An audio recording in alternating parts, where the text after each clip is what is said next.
Hello and welcome to the Daily Mill for Friday, the 2nd of April 2021. Today was match day, Good Friday.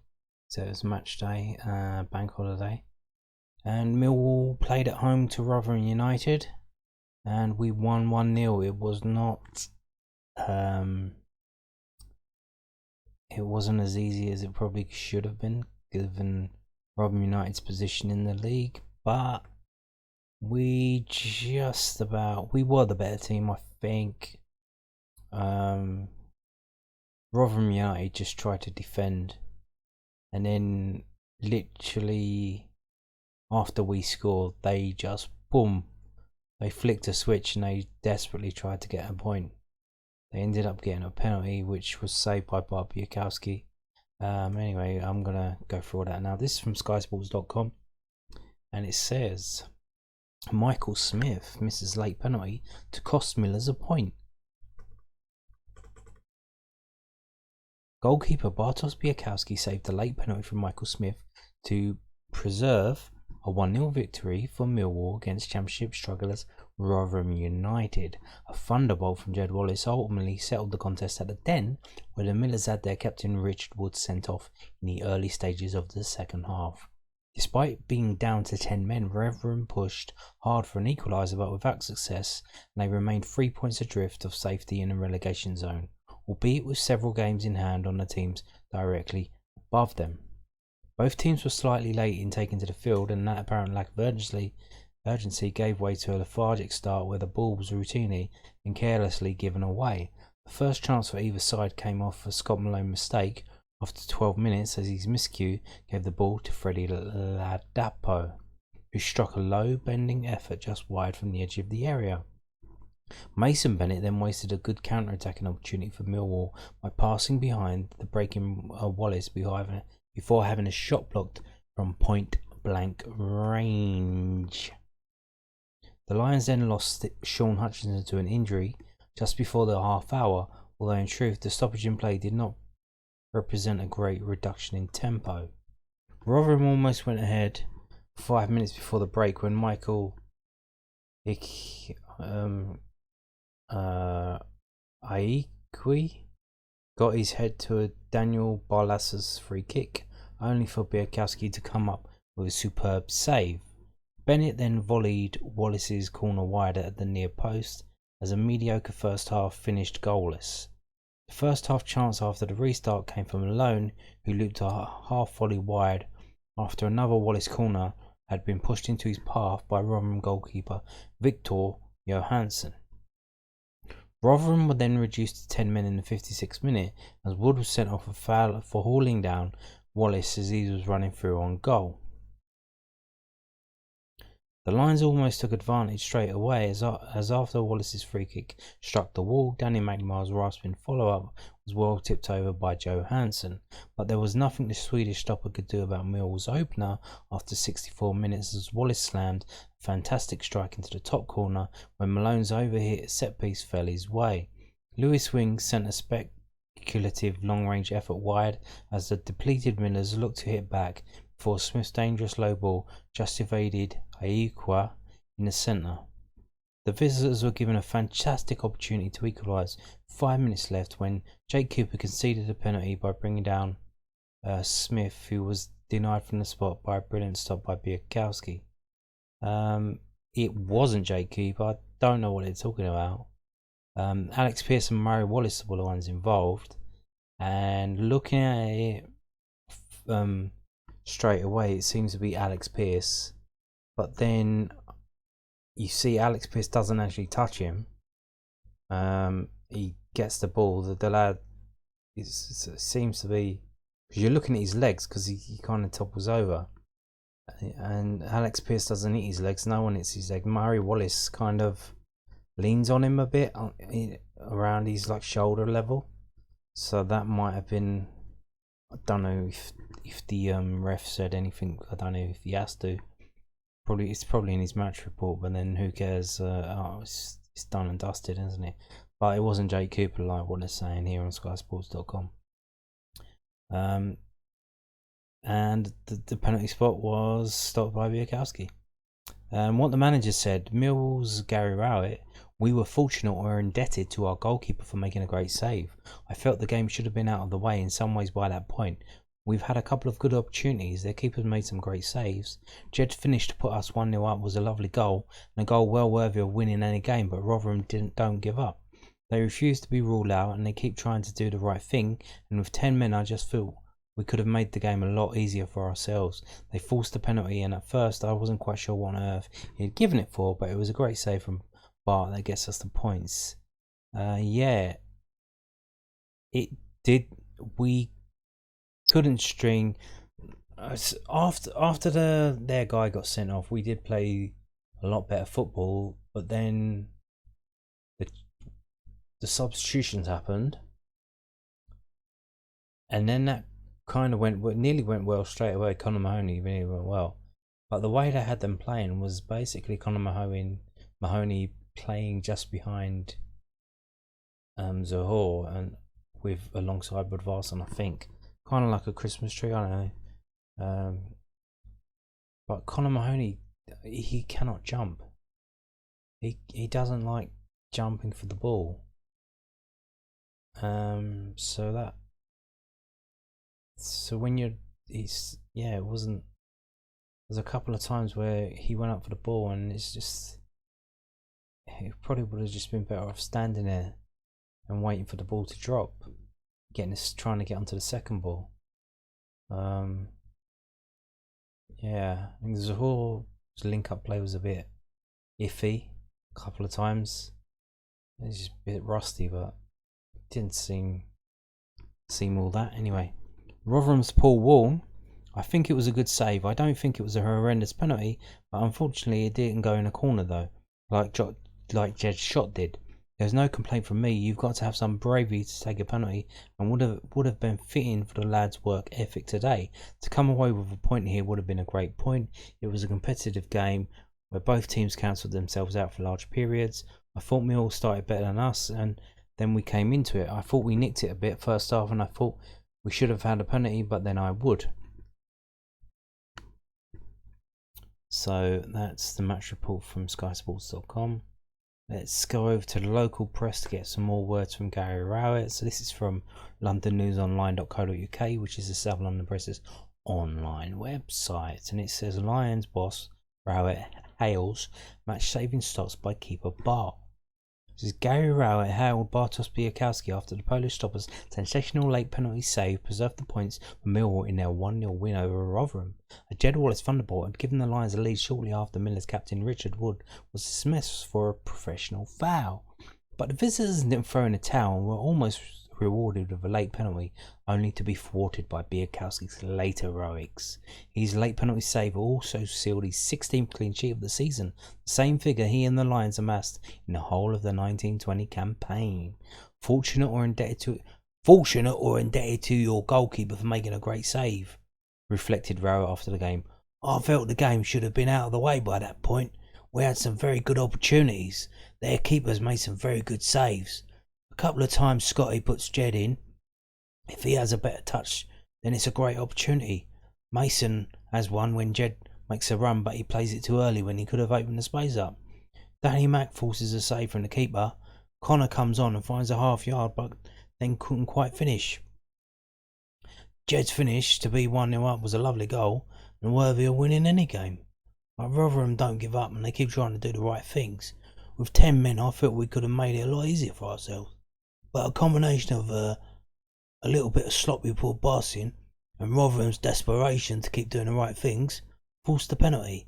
At first I thought it was Alex Piercy that they had adjudged to have fouled the player, but I wasn't quite sure what on earth they had given it for. But when I watched back, I think it was Murray Wallace, and it probably looked like a penalty. It was a great save from Barr and it gets us the points.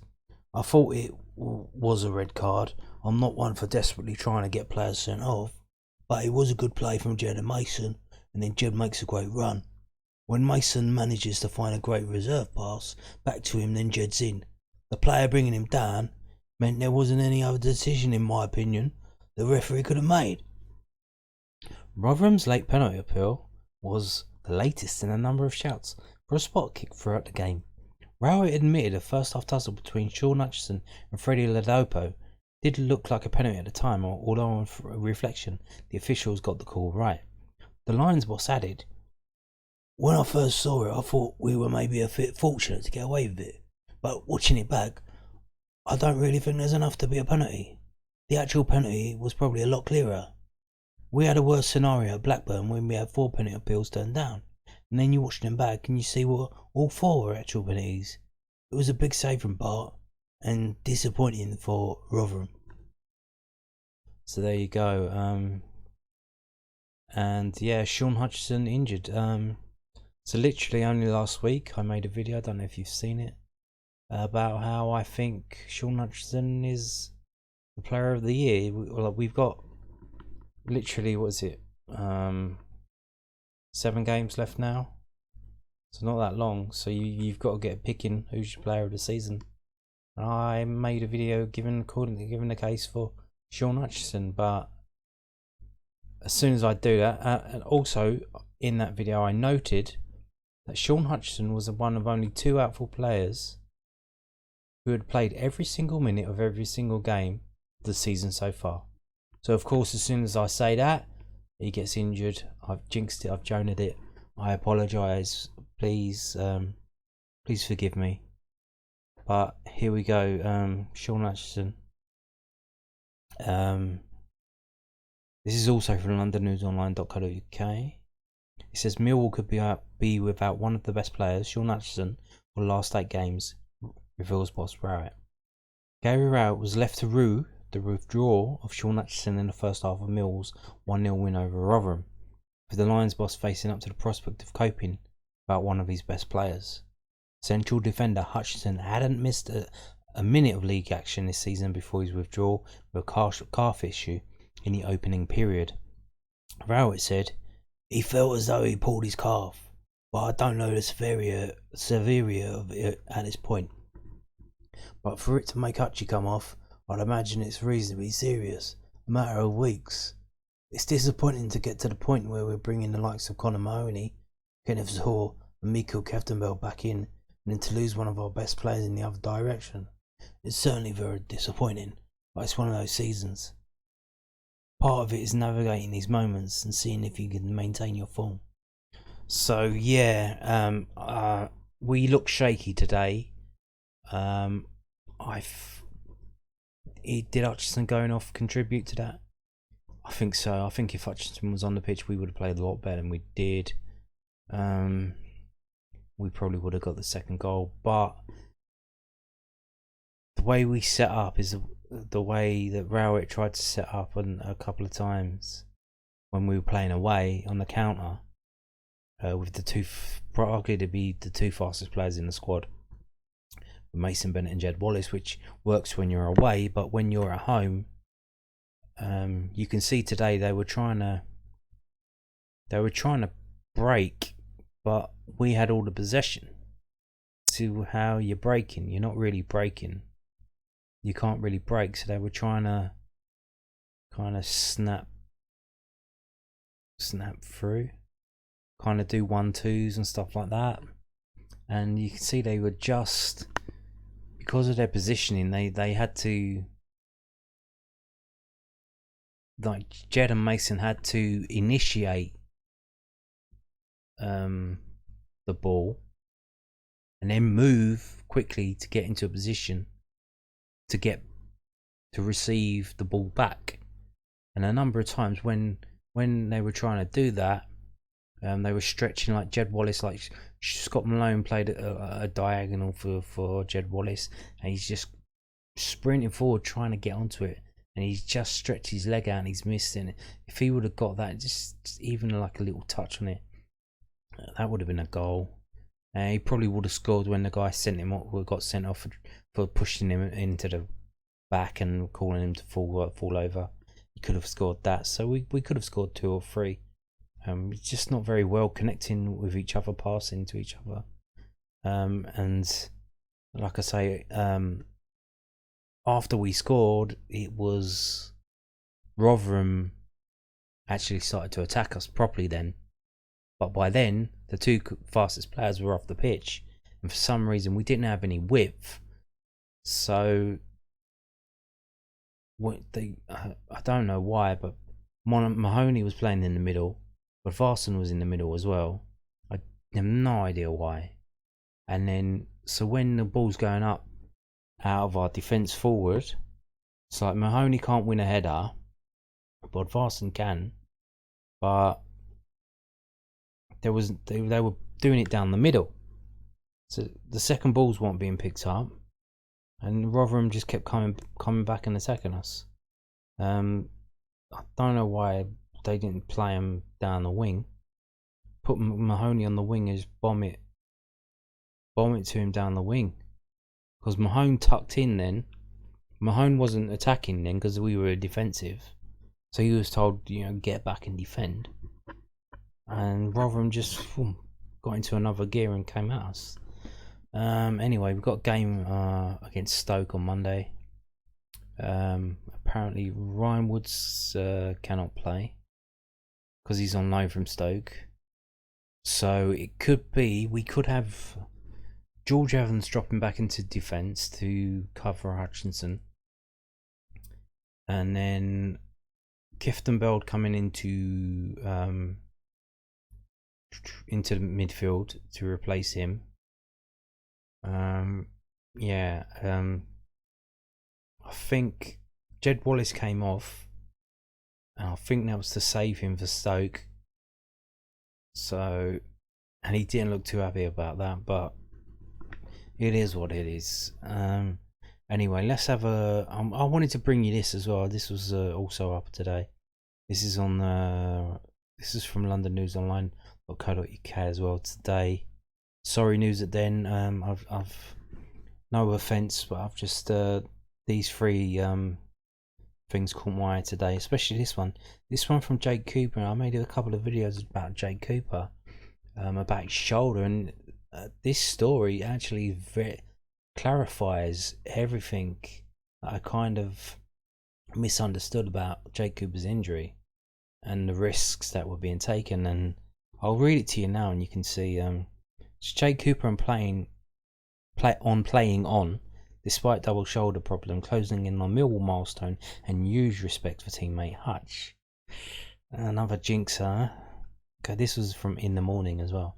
So it's a sign of Jake Cooper's toughness and desire to play football that he has dislocated his shoulder twice this season and still only missed 4 matches. The 26-year-old had played every minute in 136 consecutive matches for Millwall before sustaining damage after an awkward landing against Birmingham in November. And there were fears that Cooper would miss the rest of the campaign when there was another issue with his right shoulder in the reverse fixture against the Blues at the Den 3 months later. But Cooper has played the full 90 minutes in the last 5 championship matches. I've never met with the surgeon. I never met with a surgeon after my first injury because I was so desperate to play, Cooper told the South London Press. I completely went against his word, which was a bit awkward when I met him. There was a bit of a panic after it happened the second time, but I was all good once we realised it was a totally different injury. I didn't have full strength in the arm, but you don't need that a whole lot in a football match. The surgeon said that with the work I had done, it had progressed things well, and that there was no point having surgery because it would not put me in a better place than I am now.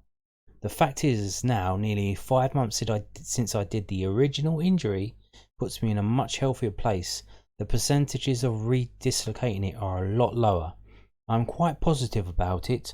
I've worked really hard on it, and the shoulder feels really good and really strong. The guys at the club, Paul and Bloomy, have been excellent with me, unbelievable. I started off by working on my mobility. Most people take 2 weeks to get mobile after it happens, but I was there after 4 or 5 days, just moving it and doing certain exercises. Then it was about strengthening my scapula at the top of my back, being able to take the pressure off the shoulder joint by using the muscles around it.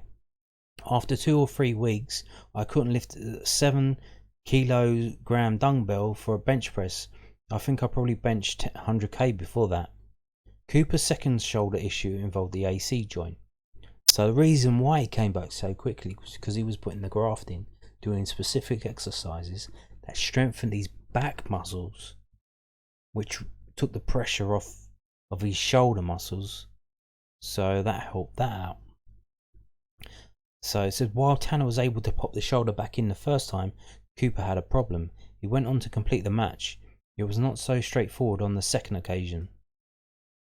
The pain was really bad when I did it initially, but Paul came on and put it back in, said the Millwall man. It was probably no more than 45 seconds it was out of the socket, but the second time there was just this real stiffness.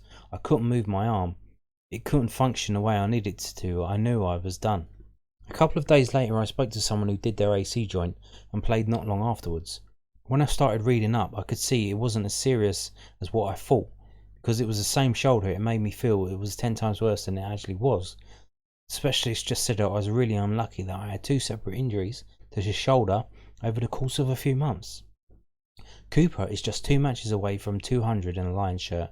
He should hit the milestone if as expected he plays in both matches over the Easter period. There have been quite a few of the lads who have recently hit that number, he said. It's great, it shows the club is moving forward. There is me, Jed, Marlon, Shane, Willow and Hutch, who all have around that amount of appearances. It shows that there is something great about playing for the club. To play so many games is an honour, especially in the league we're in now. It is about finishing the season off as well as we can. It is going to be a big achievement if we can stay in the top half. We have had 2 top 8 finishes in the previous 3 years, and we have got to look back with fond memories and the potential for the future.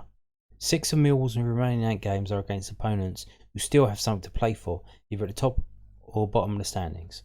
Cooper doesn't believe that adds extra edge for Gary outside.